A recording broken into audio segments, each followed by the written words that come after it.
जय माता दी। आप सभी को शरद नवरात्रि की हार्दिक शुभकामनाएं। आप सबका पाकिस्तान भक्ति सागर में हार्दिक स्वागत है। चौथी नवरात्रि हम माँ भगवती के, माँ दुर्गा के उस रूप की पूजा करते हैं जो माता कुष्मांडा के नाम से प्रसिद्ध हुई। माता कुष्मांडा की कथा देवी भागवतम पुराण में बहुत ही विस्तार पूर्वक और बहुत ही सुंदर शब्दों में वर्णन की गई है। माता कुष्मांडा जो कि अष्टभुजाधारी है और सिंह पर सवार है, जब संसार में कुछ भी नहीं था, सब कुछ शून्य था, तब माता कुष्मांडा ही ने इस संसार की रचना करी। जो लोग नवरात्रि में भक्ति भाव से, सिर्फ भक्ति भाव से ही नहीं बल्कि अपने अंदर वो भावना भी होनी चाहिए। जब हमारे अंदर वो भावना होगी तो जब हम माता के नाम के उपवास करते हैं या हम पूजा अर्चना करते हैं तो माता से अपने कष्टों को निवारण करने के लिए माँ के आगे प्रार्थना करते हैं। जब हम माँ से प्रार्थना करते हैं हमारे दुखों को दूर करो, हमारे कष्टों को दूर करो, तो माँ आदि भवानी अवश्य हमारे कष्टों का संहार करती है, हमारे दुष्टों का संहार करती है, हमें हर उस मुश्किल घड़ी से, हर उस दुख से बचाती हैं। तो हमें इन नवरात्रि में माता के चरणों का ध्यान करना चाहिए। और अगर देवी भागवतम पुराण में यूँ वर्णन किया गया है कि अगर आपके पास माता को भेंट करने के लिए कुछ भी नहीं है तो माता भगवती जी का मुखवाक्य है कि आप प्रेम द्वारा एक कलश में जल रखकर भी अगर आप मुझे याद करोगे तो मैं आपकी प्रार्थना को स्वीकार करूंगी। माता भगवती के किसी भी रूप का जब हम सिमरन करते हैं तो अगर हमारे शरीर में कोढ़ लग जाए तो हमें काया भी देती हैं। जो लोग निर्धन होते हैं उनको धन की प्राप्ति होती है। जो लोग किसी बीमारी में फंस जाते हैं उनको माता रानी की कृपा से उनका माँ का आशीर्वाद की प्राप्ति होती है। एक समय ब्रह्मा जी भगवान की भक्ति में मगन थे तो भगवान श्री हरि जी योग निद्रा में थे। भगवान हरि के दोनों कानों के मैल के भाग से दो राक्षस उत्पन्न हुए जिनको मधु और कैवट के नाम से इस संसार में प्रसिद्ध हुए। मधु और कैवट ने जब संसार में देखा कि जल ही जल है, कुछ भी नहीं है, तब उनकी दृष्टि भगवान ब्रह्मदेव के ऊपर पड़ी और सोचा कि क्यों ना हम युद्ध करके, मधु और कैवट ने सोचा, ये विचार करा कि क्यों ना हम जाकर तो ब्रह्मा जी का वध कर दें। तब ब्रह्मा जी की जब दृष्टि उन दोनों राक्षसों पर पड़ी, मधु और कैवट के ऊपर, तो ब्रह्मदेव बहुत चिंतित हुए, बहुत घबराए और श्री हरि जी के पास जाकर प्रार्थना करने लगे। कहा कि हे प्रभु, आप मेरी रक्षा कीजिए, इन दो राक्षसों से मेरी जान बच जाए, ऐसी कृपा करो कि इन दोनों राक्षसों को आप इनका वध कर दीजिए, नहीं तो ये मुझे मार डालेंगे। ब्रह्मदेव भगवान श्री हरि जी के चरणों के पास खड़े थे और बारंबार प्रार्थना कर रहे थे, लेकिन श्री हरि जी अपनी योग निद्रा में थे। तब ब्रह्मा जी ने विचार करा कि ऐसा क्या किया जाए कि भगवान श्री हरि जी जल्द ही उठ जाएं और इन दोनों राक्षसों का वध कर दें। भगवान श्री हरि जी तो योग निद्रा में हैं, अब ऐसा क्या उपाय किया जाए। अगर श्री हरि जी अगर जल्द योग निद्रा से नहीं उठेंगे तो ये तो मेरा वध कर देंगे। ब्रह्म जी ऐसा विचार कर रहे थे। तब ब्रह्मा ने के मन में विचार आया और बुद्धि के नेत्रों से सूझा कि क्यों न मैं उस जगत जननी माता जगदम्बा की आराधना करूं, जो निद्रा देवी के रूप में बनकर श्री हरि जी के शरीर में विराजमान है। तब उन्होंने प्रार्थना करी कि हे माँ, आप जगत जननी हो, हम त्रिदेव ब्रह्मा विष्णु महेश भी आपके चरणों का ध्यान करते हैं। हे माँ, आपके चरणों में हमारी विनती है, हमारी प्रार्थना है माँ, कि आपके चरणों में हमारी ये विनती है माँ कि आपकी कृपा से श्री हरि जी अपनी योग निद्रा से उठ जाएं और इन दोनों राक्षसों का वध कर दें। हे माँ, मैं आपकी बारंबार वंदना करता हूँ। तब योग निद्रा श्री हरि जी की आंखों से निकलकर बाहर खड़ी हो गई।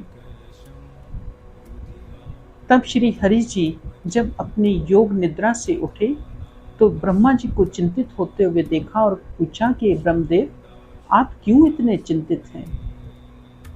तो ब्रह्मा जी ने कहा कि हे प्रभु, ये दो राक्षस मेरी ओर बढ़ रहे हैं, ये मुझे मार डालेंगे। तो आप कृपा करो हे प्रभु कि इन राक्षसों का वध कर दीजिए और मेरी इन दोनों राक्षसों से, मधु और केवट से, मेरी रक्षा करिए। तब ब्रह्मा जी ने ऐसी जब विनती करी तो तब श्री हरि जी उठे, हाथ में गदा लेकर उन दोनों राक्षसों के साथ युद्ध करने लगे।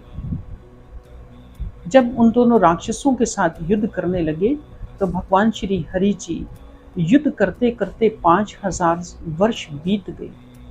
उन 5000 वर्षों में कभी मधु थक जाता तो केवट युद्ध करता, और केवट थक जाता तो मधु भगवान श्री हरि जी के साथ युद्ध करते।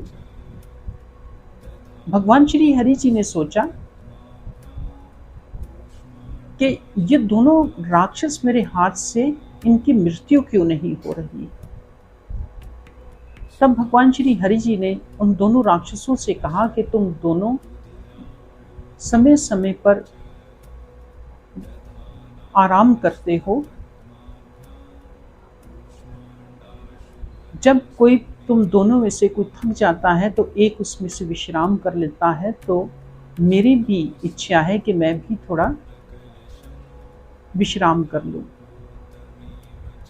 तब उन दोनों राक्षसों ने कहा कि आपके पास कुछ ही समय है, आप तब तक विश्राम कर लीजिए। तब श्री हरि जी ने माँ भगवती का ध्यान किया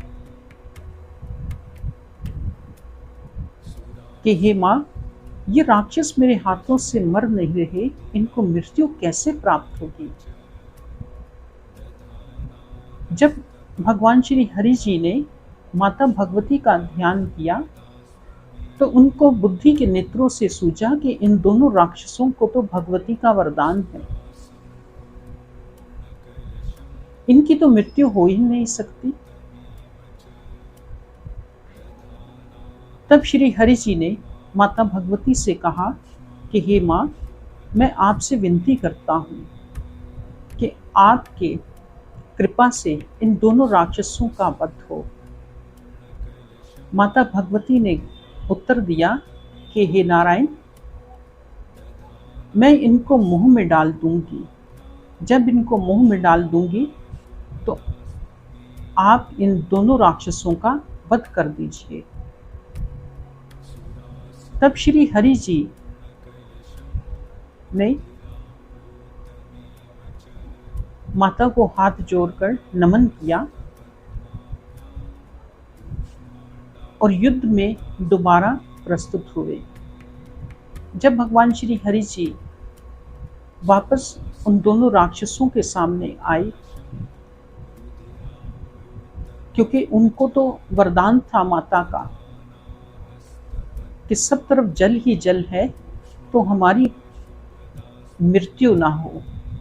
तो माता ने कहा था, माता से वर ले लिया था कि जब हमारी मृत्यु उस जगह पे हो जहां पर पानी ना हो। जब भगवती ने उनको मोह में डाल दिया, तो भगवान श्री हरि जी ने से कहने लगे कि हे नारायण, तुम हमसे वर मांगो। तब श्री नारायण जी ने कहा कि मेरी ये इच्छा है कि मैं तुम दोनों का वध कर दूं। वो दोनों राक्षस मुस्कुराए और सोचा कि इस तरफ तो सब जगह पर पानी ही पानी है, जल ही जल है, हमारा वध कैसे हो सकता है। तब श्री हरि जी को कहा कि जैसी आपकी इच्छा। भगवान श्री हरि जी ने उन दोनों राक्षसों के सर अपनी जांघ पर रखकर सुदर्शन चक्र से काट डाले। जब मधु और केवट की मृत्यु हुई तो तब भगवान श्री हरि जी बहुत प्रसन्न हुए। ब्रह्मदेव ने हाथ जोड़कर भगवान श्री हरि जी की स्तुति की और माता भगवती की वंदना करी।